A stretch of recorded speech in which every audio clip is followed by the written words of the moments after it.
everybody, welcome to another episode of Everyday Strong with Dr. Michael G. Daniels. This is your host, C.B. Baker. Thank you for joining us today. And Dr. Daniels, it seems like you got something that you want to get off your chest a little bit. So let's talk about what's going on in Virginia. And they say Virginia's for lovers. That's what they say. That's what they say. And right now, I'm gonna be honest with you, Dr. Daniels. That L is stayed up for something else. We catching some L's and holding on to them pretty hard. Mm-hmm. 3 of them, matter of fact. Yeah. And so what's your take on how things are going with the upper echelon of Virginia politics right now? Well, we have some problems, definitely. And just for those who may not keep up with the current events, just to kind of recap, you have our governor, as most of us know, that when he was over at Eastern Virginia Medical School, posed in his has a picture on his yearbook page of a gentleman in blackface and someone wearing a Klan uniform. And initially, when he was asked about it, he says that he doesn't remember if one of them is him. So it could be, but he don't know which one it is. Later on, he says that neither one of them is him, and he knows it, but he did do blackface prior to that when he was trying to mimic Michael Jackson. All right, so that's that issue. Then you have our lieutenant governor, who has been in battle by the Me Too movement, where there are 2 young ladies that say that he sexually assaulted them. And then you have our state attorney general, who has come under fire because he has admitted before anyone found out what he had done, that in his past he has, been in blackface. And so, so the issue is, should all of them resign? Because a lot of people are pushing for all of them to resign. Right. Now, I look at it this way. Number one, do I believe Governor Northam when he says initially he didn't know if he was one of the ones or not? No, I think that was an out and out lie, right? I can't imagine you looking at a yearbook page and not remembering if one of those individuals were you or not you, right? So that I don't believe. If anything that I think we need to get upset about is the fact that he looked us in the face and just out and out lied to us.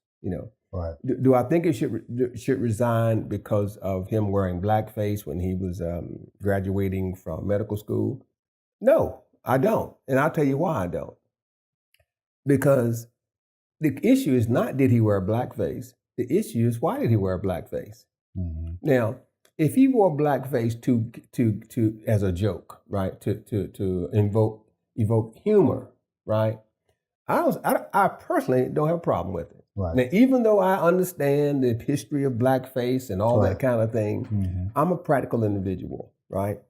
When I go to a comedy club, if it's a black comedian and there's 2 or 3 white people in the audience, they talk about the white people like dogs. Mm-hmm. Now, the question is, should we say that we should ban that kind of humor, right? So if it's humor, to me, it's humor. Now, whether it's politically correct is something else to deal with. But again, I don't blame him if he wore blackface. I don't like that you lied about it. Does that mean you're racist? I don't think so.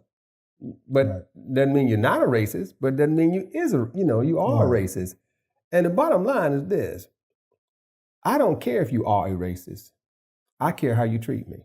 That's how I look at life. Right. I don't care if you don't like black people as long as you treat me fair. Yeah. My issue with the governor's response is he had no one could prove that it was him in the video, on the picture. I mean. Right. So why say anything? That's my issue.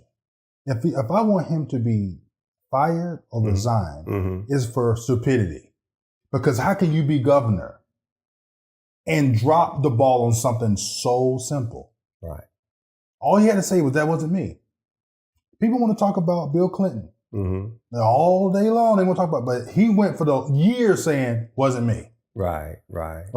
Wasn't me.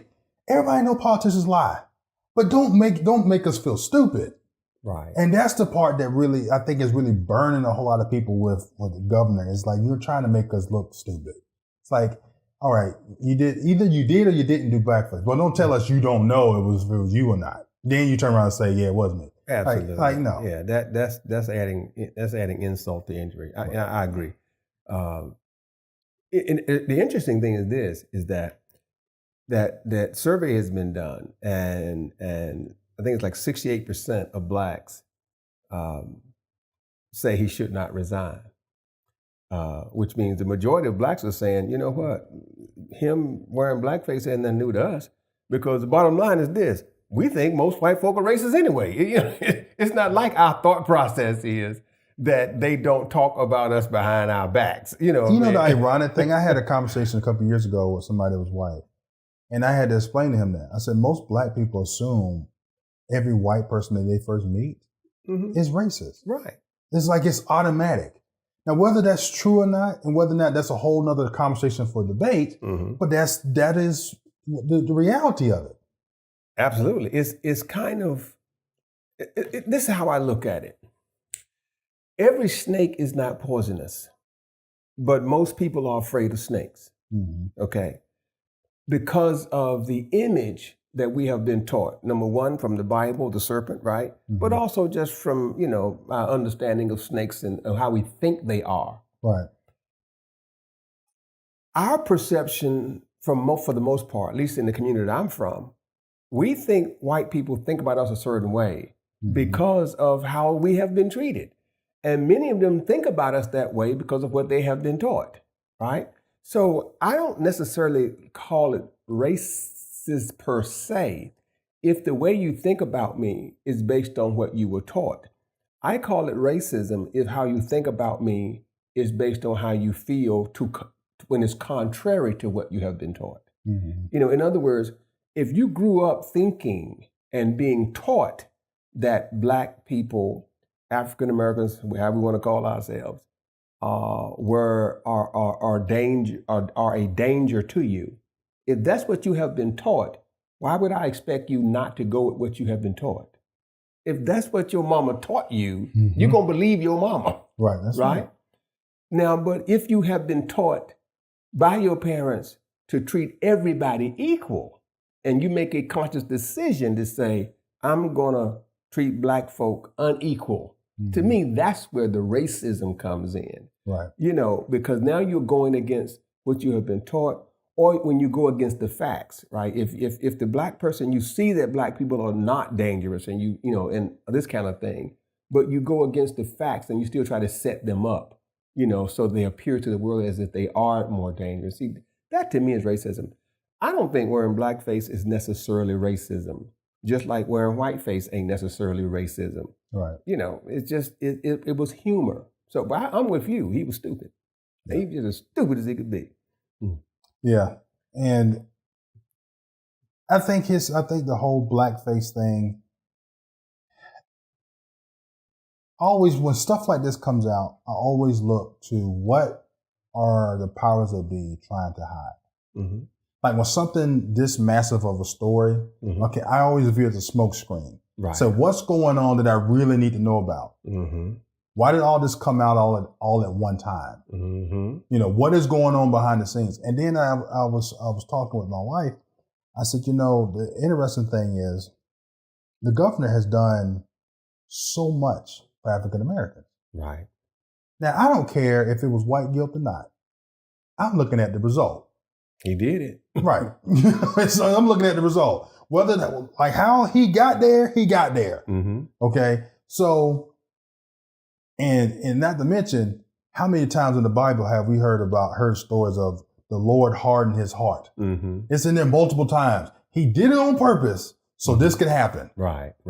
So I'm like, hey, yeah, I don't like the fact that he was beside a guy with a hood on. I don't like the fact he was in blackface. Right. I don't like the fact that he tried to lie to us and he fumbled that. I don't like that. But now throw that out. Then look at all the other stuff he's done. Yeah. I'm going to tell you. See, I don't even care if he was in blackface. I don't care if he was a member of the Ku Klux Klan. This is why I say that. Am I to say that your past will define your present? Am I to say that what you believe in 1984 is what you believe in 2019? Right. How can I, as a Christian, act as if no one can change? That you cannot be redeemed. You cannot come to the realization that you should love your brother. You know what I'm saying? So let's say, for the sake of argument, that he was a Klansman. Let's just say he was. To me, if he was a Klan, we should stand behind him more. Because if he was a Klan, and then in 2019, he gets in office, and he is the only governor that we have had that has said we should get rid of all Confederate monuments. Mm-hmm.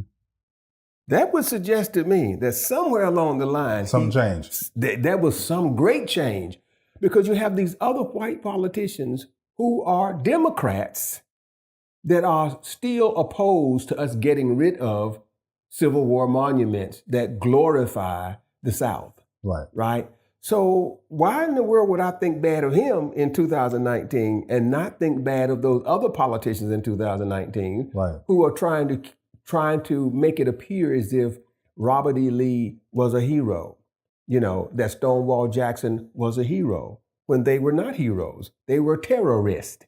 Mm-hmm. And they committed treason. They fought against the United States government, and that's a treasonous act. And if you do it today, you get locked up. Right. You may even get shot. Right. Because what? That's treason. That's right. But yet we want to say they were heroes. We want to act as if they were not fighting to keep us enslaved. Right. Right? So since they are not heroes, and here's a man that says they were not heroes, why should I be upset with him, again, when we have other politicians that are white, that are Democrats, that may not have worn blackface, may not have hoods on, but they say you cannot take the statues down. Mm-hmm. I say, I'd rather have a Klan that redeems himself than a non-Klan that acts like a Klan. Right. All right. Mm-hmm. And because some people could say that a lot of the Klansmen took off the hoods and just put on suits. That's right. Yeah, absolutely. And you made a great point that I've been trying to help my brothers understand. Isn't it odd that all three of them Democrats would come under fire right behind another? And isn't it odd that the way this came out was through a right-wing publication? Mm-hmm. That's how it came out. When I look at the lieutenant governor, same way, and I some of my brothers, and, I know if any of them do get wind of this, they're going to be jumping down my throat for this. But some of my brothers who are in the clergy have said that we need to rise above politics, and we need to show people that, we are not, we don't care if you're a Republican or Democrat, that if you do wrong, you got to go. So they're saying that the lieutenant governor has to resign, right? Because we have to believe the women.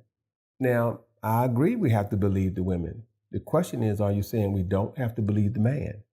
Right. So are we saying that the men, just because they are man, are liars? Mm-hmm. That's really what you say when you say we have to believe the women.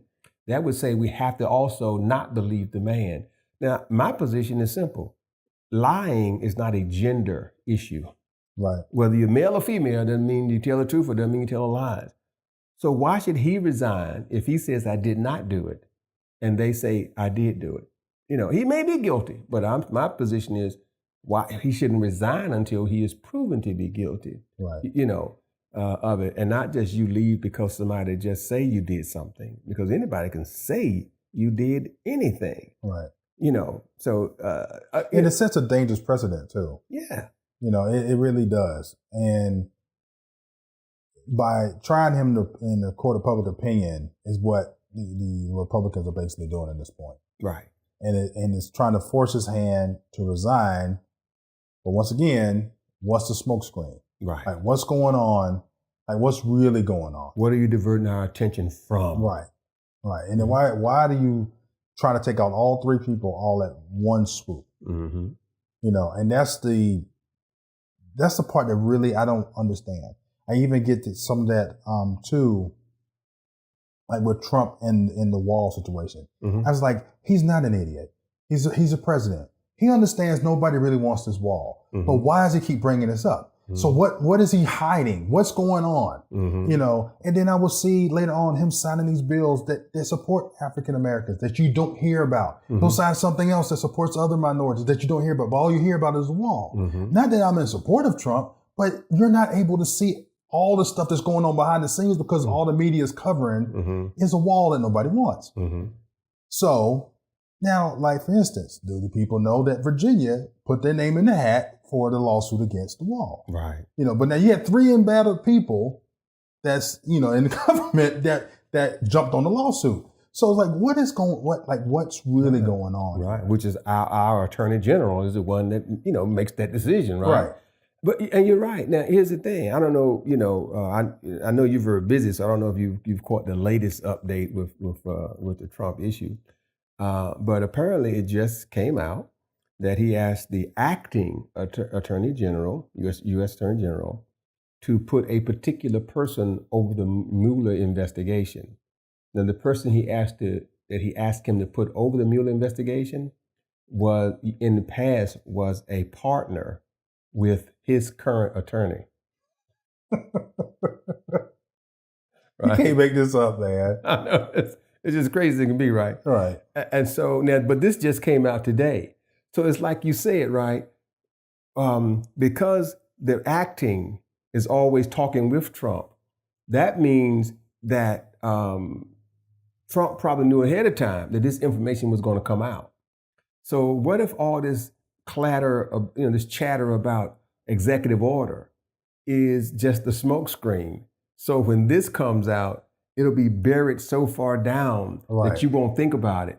Because when you think about what he's doing, right, if you're trying to put somebody in charge of something that used to be a partner of your current lawyer, that meant you're putting the judge, because now he becomes a judge, right? Right. So that means you are assigning a judge to your own case that you know is friends with your lawyer. Right.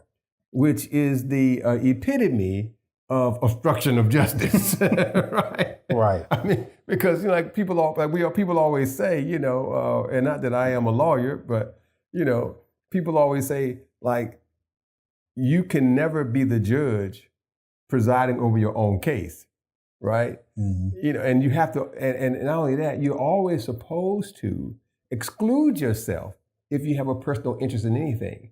So the person, when he told the acting AG to do that, he said, no, I can't do that.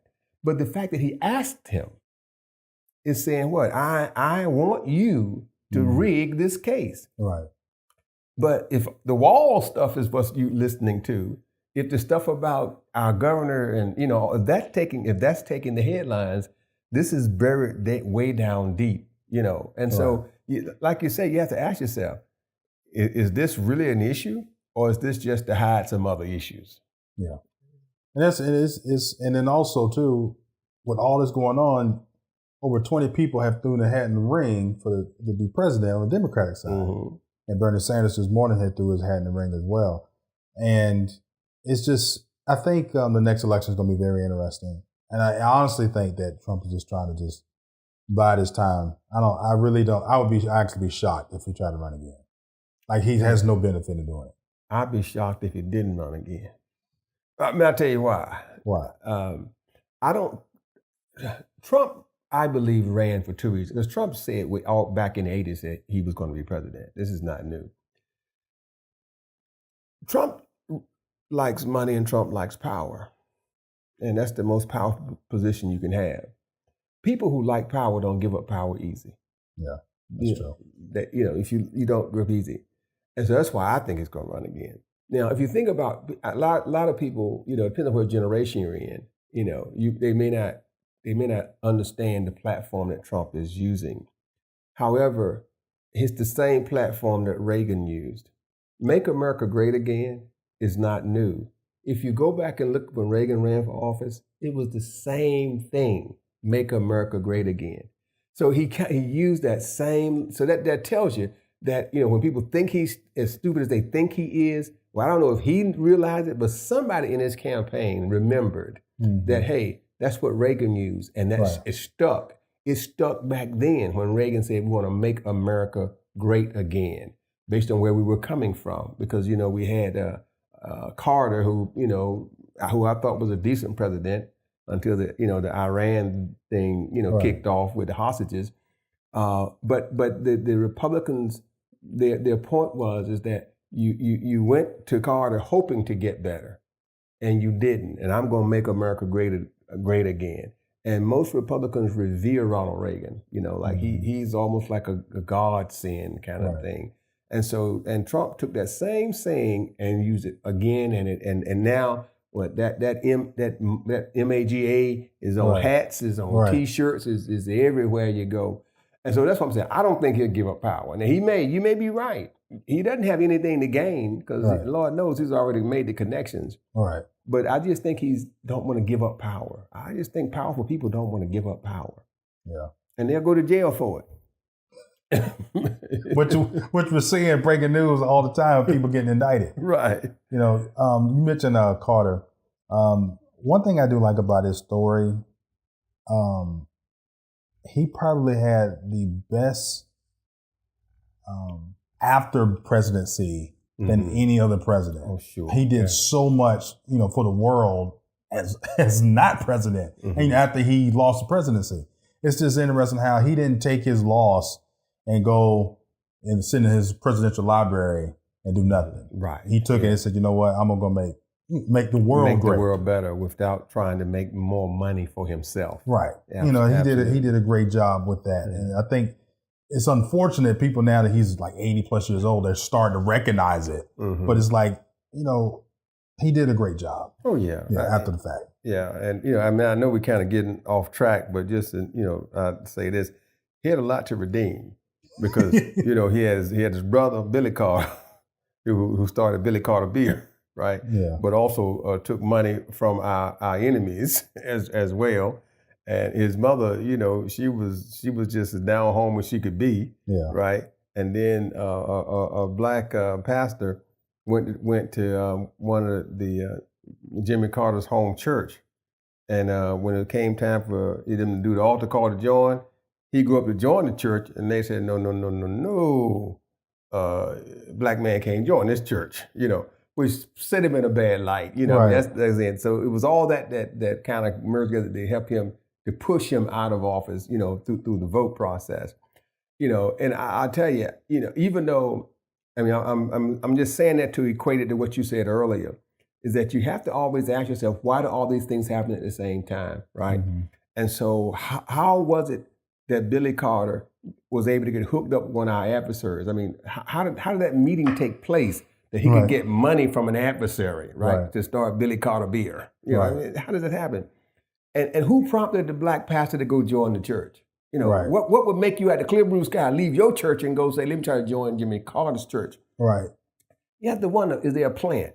And I'm saying, I bring that full circle. You have to ask yourself the same question about the revelation, of the yearbook. Right. It's like you clearly you're a politician, so everybody that vetted you knew this yearbook picture existed. It didn't just start yesterday. Right. This is 1984. Right. So you have all those doctors that were there, when you graduated, knew it was in the yearbook. Certainly the administrators of Eastern Virginia Medical School, Right. But now all of a sudden it's big news. Yeah. Something is rotten. Something isn't right. Yeah. If you get rid of the governor, if you get rid of the lieutenant governor, because initially everybody was happy, especially if you're African, if you're black, right? Right. Let Northern resign, and now we have our second black governor of the state of Virginia. So then they get these women to come up and say, well, no, you don't, because this man sexually assaulted me. So now they want Northern to resign, but they also want the lieutenant governor to resign. So that means you go to next to the attorney general. Well, he had blackface too. Right. Get him to resign. Then that meant that will take us now then to a Republican, if all three of them were to resign. Right. But of course we know they're not. But if they were, that's what would happen. It's just a little bit too strange for me. So even though I don't like the fact that Governor Northern lied, and normally I would say like as you said earlier, a man that crazy to lie to our face and treat us like we stupid, and then get ready to do the moonwalk, doing an interview on national television, Right. and his wife got to tell him this ain't the appropriate time to do the moonwalk. Okay, but it also speaks to his innocence, Right. as a politician. Yeah. And so even though he did something stupid, it also makes me think that, you know what, there is some integrity there. Because if you're that crazy, that you're going to do the moonwalk and your wife got to say, hey, don't do the moonwalk. Right. There is something there that maybe you were just gullible enough to think that putting this in my yearbook was a good idea. Yeah. If you're a moonwalk in 2019, but anyway. The other thing I don't like about media is now they want to dig up everybody that's done blackface. And not really look at the reason behind it. Right. Mm-hmm. Like when they showed Ted Danson doing blackface, he told everybody he was going to do blackface. Mm-hmm. He did blackface as a protest of how they were treating Whoopi Goldberg. Mm-hmm. It's like he had a reason behind it, but you just want to show this man did blackface. It's like, chill out. Right. I'm like, I'm not waking up every morning worrying about what white person's got on blackface. Mm-hmm. I'm worried about where's the economy going. How's the healthcare system going? Mm-hmm. Is the road and the bridge I'm driving over, or driving on, or driving over, is it secure? Mm-hmm. Are there good contracts out here to fix this? Mm-hmm. Are they using people that's in Virginia to fix this road? Mm-hmm. Or are they going to the lowest bidder for somebody from Texas or from Florida? Mm-hmm. And then, but mind you now, ICE is not loading up them people. Okay. I'm gonna be honest with you. If you ride through Texas and you see people walking on the road, it's all Hispanic people. Now you're gonna tell me every one of those people is legit in Miami, right? Right. Okay. All right. So just like you're loading up, you're picking and choosing who you want to put. The ICE is picking up. Then that's not right. Like the brother from Atlanta, the rap artist, right? Mm-hmm. So, but that's what I'm worried about. Mm-hmm. I'm worried about, and I tell people, I said, you know what? I'm going to tell you what's wrong with America's politics right now. People are voting on groupthink and not voting on what is benefiting you and your family. Right. Once people start doing that, the democratic system fixes itself. Mm-hmm. And then you say, well, this is my vote. Boom. I'm not going to go listen to have somebody else tell me who to vote for. Mm-hmm. And that's what people are doing. Who should I vote for, Dr. Daniels? Mm-hmm. Like, this is your decision. You need to go do your research and do what's beneficial to your family. Yes. But a politician is not going to get up and say that. They're going to say, vote for me. But that's all you get all day long, listening to, the three major networks is vote for me. This is why. Mm-hmm. But a lot of people don't even know what they need. Like what they need in their life, what they need, what kind of jobs they need in neighborhoods and things like that. And then on top of that, Dr. Daniels, we're not even going to vote for our local. Right. We're staying home. We're staying home for our local elections. We're showing for the federal stuff, but the local stuff that actually has the biggest impact on us. Right. We're not showing up to vote. Right. We're AWOL. And something you said kind of hit me. Jesus said this. He said, we will strain at a gnat and swallow a camel. And that's exactly what we do, is that the little thing we let occupy us, and the big thing that impacts us the most, we let fly over our head. It's like what you're saying, is that we vote on a wall that has no impact on us. Mm-hmm. And we listen to this craziness that this wall is the panacea that's going to stop everything. And we vote on, the people based on the individuals that are over ISIS, that are overseas. And I wrote an article one time to the editor of the paper after I had been called nigger by some folk that were riding by in a car. I was out jogging one day, and so they slowed down, and called me a little bit more than that, but I won't repeat the rest of the stuff they called me. So I wrote the letter and I said to the editor, I said, is that I have never been called that by someone from Iran, from Afghanistan, from Syria. That's not what I've gotten from them. Right. The terrorists that I know are the terrorists in the United States of America. They try to terrorize me just because I'm black. Right. See, that's the terrorists I know. Mm-hmm. So again, that's to the same concept you're talking about. We'll strain at the gnat and we'll swallow the camel. We worried about who's in blackface, but not worried about how our kids are educated. You know, we're not voting for the local school board person to make sure our kids get the best education. That's right. We're worried about who got a hood over their head, but we're not worried about, again, as you say, our neighborhoods and whether or not they are safe, you know, and who is the chief of police and who appointed that chief of police. And so are we voting for that local person who will end up indirectly ensuring that the chief of police is one that has integrity, or that, you know, the district attorney is one who has integrity, so that our people are not disproportionately targeted, you know, when they're just out minding their business in the neighborhood, or, you know, they're not getting shot. You know, a good example of that is a couple of days ago, actually yesterday, it was on the news about a gentleman that called the police station and told them he was a member of ISIS and that he wanted the police to show up, okay? The policeman comes and this gentleman has a knife in his hand, all right? A knife in his hand, Right. right? He lunges at the policeman a couple of times. The policeman don't shoot him. It was only when the guy gets right there on the policeman that the police shoots him, and not mortally, but just to bring him down. Right. Now, knife in hand, Right. black man I already know where this is going. in South Carolina Right. running away from the policeman, Right. no knife in hand, right? Running away, and he gets shot and killed, right? Right. I mean, see, we worry about the wrong thing. Again, you hit the nail on the head. We strain at the gnat and we swallow the camel because we don't vote our own interests. You know, we vote for stuff that really does not necessarily impact our daily lives. Yeah. And I think once we get back to that, a lot of things will fix itself. Yeah. You know, that, I think once that happens, and then also, which it would be kind of hard for me because many people have tried it, getting out of the two-party system and getting to at least 3 to 4 to where now when you get down to the presidential debate, instead of just 2 people up there, you know, you're like, well, I got 1 or 2 to choose from. Now you're looking at at least a slew of things, of issues. Because there was a lot of things that, as you know, I'm a moderate Democrat.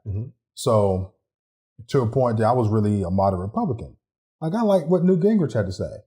He talked a lot of good things about how the African-American community needed certain jobs, needed certain, like a shot in the arm in the business, and things like that. And I was like, I perked my ears up. But did he even come close to winning the primary? No. But did that conversation even happen on the Democratic side? No, it did not. Right. So then now it's time for me to vote. Neither one of the people are talking about what I think benefits us. So what are we to do? Right. You know. And that's the thing, is that with two things to that, you know, again, and I think this is why some of my brothers in the clergy were saying that Northam should resign. But I think they're missing the boat. My point is this. Now is the worst time for him to resign, based on, again, that same concept that you said. If he resigns, now, how do I hold the next politician who gets in office feet to the fire? See, if Northam stays, right, now he has to he has to do something to show me that he really is not what we thought he was in 1984. Right. So now that pushes him to do exactly what you said, to do something such that the African-American community or the black community, depends on how you like to define yourself, that they benefit from him being in office. Because if he don't do that, it in a sense says that what he was in 84 is what he is in 2019. And I think that's our biggest problem. I'm an independent myself. And so I don't look at whether or not you are a Republican or whether or not you are a Democrat. Now, I will say this. Because of my Christian morals and because of my value system, I don't necessarily vote on what benefits me. You know, I vote on what benefits the least of us, because that's how I've been taught based on the Bible, right? You know, Jesus said, you know, me you have not with you always, but the poor you have with you always. And pastor I grew up under would always say, he would add to that and say, he who giveth to the poor lendeth to the Lord. And that when you lend to God, the interest rate is wonderful. Right. So my voting is always based on, how does it impact those that are less able to take care of themselves? Mm-hmm. Now, every now and again, I do vote for myself. I will, I can't say I don't, but that's in general what I try to do. But either way, as you're saying, if we did that, as opposed to just voting based on what someone tells me, understand the facts, know the facts, and then vote based on your value system or your self-interest.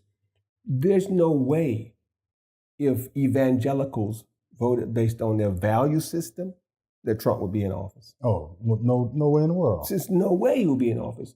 So that tells me, as you just said, right? They're not voting based on what they say their interests. They're voting based on what people told them the other person was. Mm-hmm. Right? Hillary Clinton is a liar. Right. Now, isn't that a kick in the head? Right. That she lies more than Trump. That's what they. And the ironic thing, earlier conversation I had today, when Bernie Sanders said he's running for president, and they asked me, "Were you going to vote for Bernie Sanders?" I said, "Yes." Mm-hmm.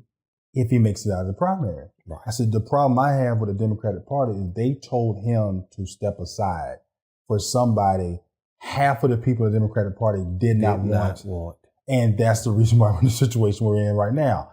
So I'm like, yeah, that's the problem I have. But now if it was a 3 or 4 party system, you wouldn't have had that issue. Mm-hmm. He would have been on the podium when the 3 people were standing up there talking, and he'd been able to win.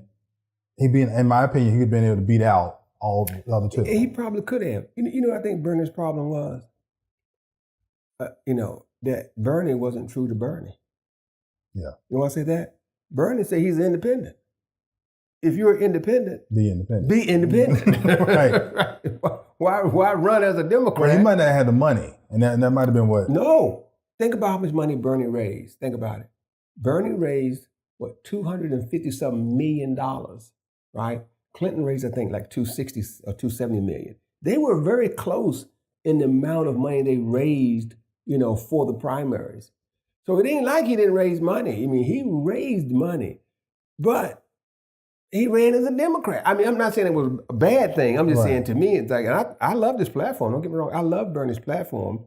I just thought to myself, if you're independent, run as an independent.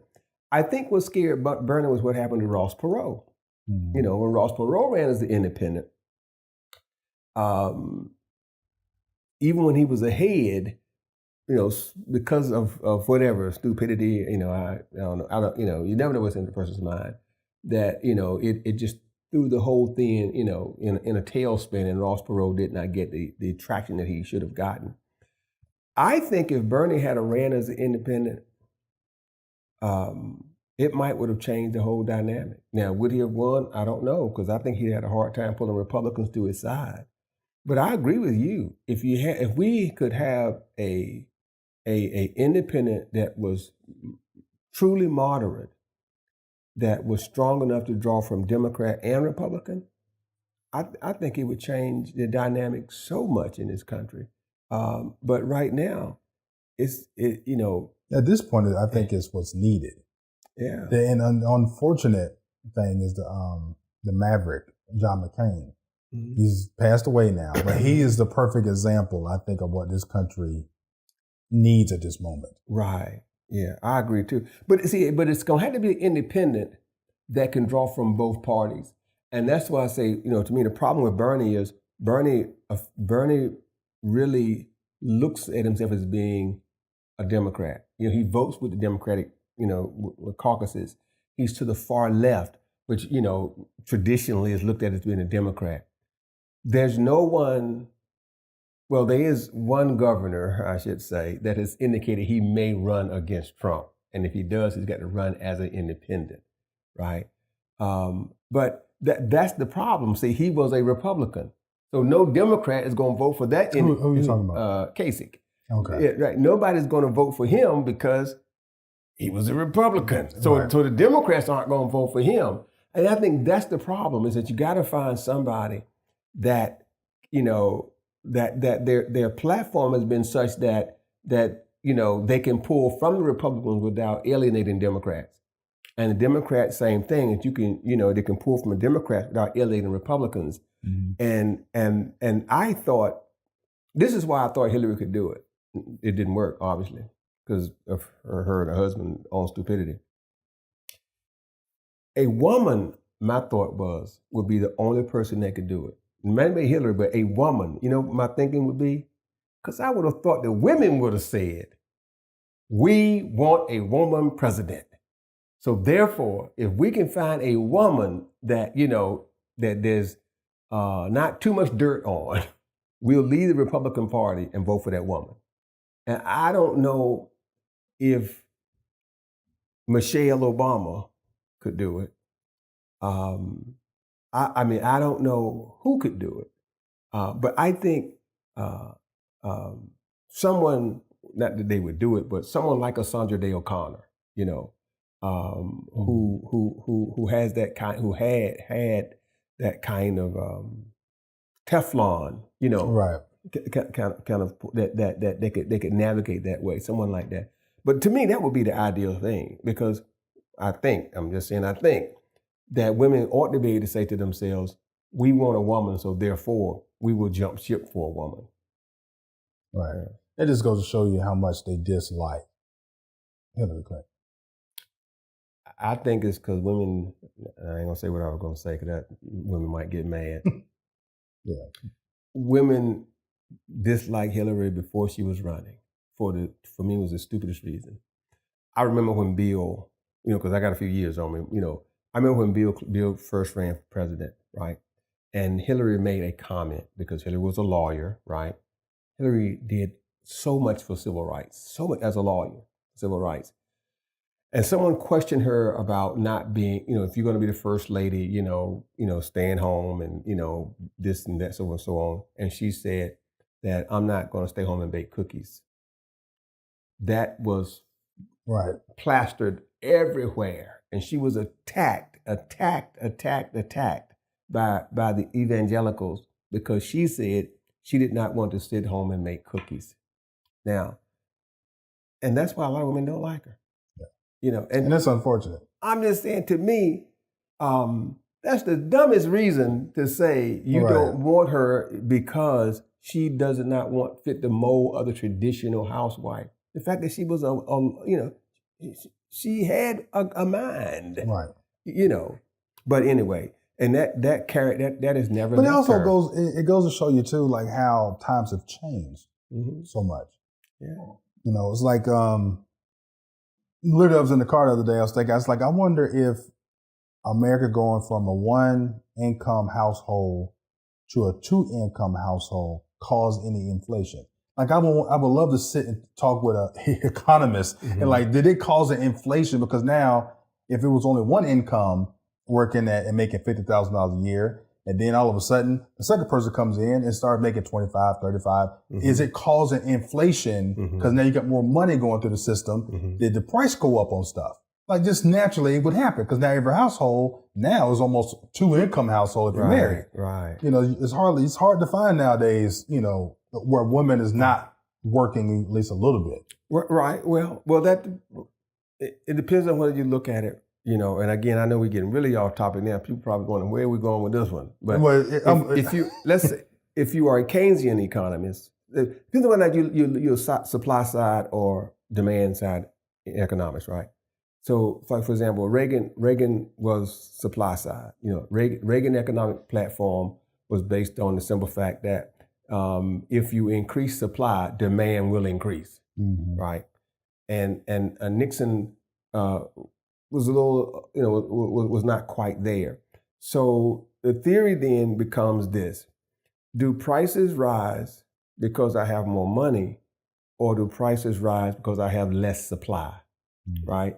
And so if I look at supply side economics, it would say that when I throw a bunch of supplies into the marketplace, right, prices come down because there's a glut on the market, right? And that's why the OPEC with the oil embargo, back in the 70s, early 70s, was a decreased demand, so prices would go up, right?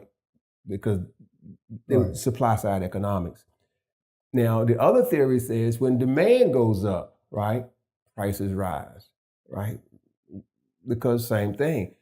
More demand means that limits the number of supplies out there. Right. So if I reduce supplies, that means prices go up. Well, my salary hadn't gone up yet. Right. So because my salary hadn't gone up yet, now that forces me into the market. So if again, just using that logic, it would say that prices go up first. I'm forced to bring another wage earner into the market. When that wage earner comes into the market, then we get more money. When we get more money, then more people can buy. When more people can buy, that means there are less supplies out there. With less supplies out there, there's more competition, so prices go up again. Right. And so it becomes that cycle. But prices, according to economists, prices always precede go up before wages go up. Right. Always go up before wages go up. So that would mean that in theory, people get in the job market because prices go up. Because the average person I know, if it wasn't for them having to pay, now let me say it this way: in our culture, right, rarely have we ever had one person bringing home the money. Right. In our culture, right, it's usually always been two. And so most of when women were out there scrubbing floors, right, or ironing clothes when their husband was on the back of a garbage truck, if they could have stayed home, they would have stayed home. Yeah. But anyway, that's a whole other ball game. Yeah. That's probably a part two to a conversation that most people listening to us probably don't even care about. Yeah. But that's it's good. That's good conversations to have for the people that watch the podcast, and so they can get a well-rounded education on things. Mm-hmm. I was talking with somebody else. One thing about our podcast is we touch a little bit on everything, mm-hmm. to where if you ever had a question about something, you can literally go watch our podcast and get a little bit of everything and how it's tied to the Bible. Yeah, and that's what we're talking about. Biblical times is now. Right. It's like you're going through it. It's in the Bible. Mm-hmm. It's replace the names. It's the same stuff that's going on to this day, and that's one thing I like about meeting every week with you, Dr. Daniels. I get a little bit of a different aspect on things, and I look at things through a different lens. Mm-hmm. Because you can get out there in the world, so to speak, and get it from. You can always tell when the devil's threw like a little bit of something in there, because your thought process get all messed up, right? Right, absolutely. So is there anything else you like to bring before we close out on the topic of the three-headed issue that we got right now? I think you hit the nail on the head. So I'll just repeat what you said, which is be careful when you get the message. Look who the messenger is. That's right. That's right. All right. Thank y'all so much. This is your host, CB Baker. Till next time.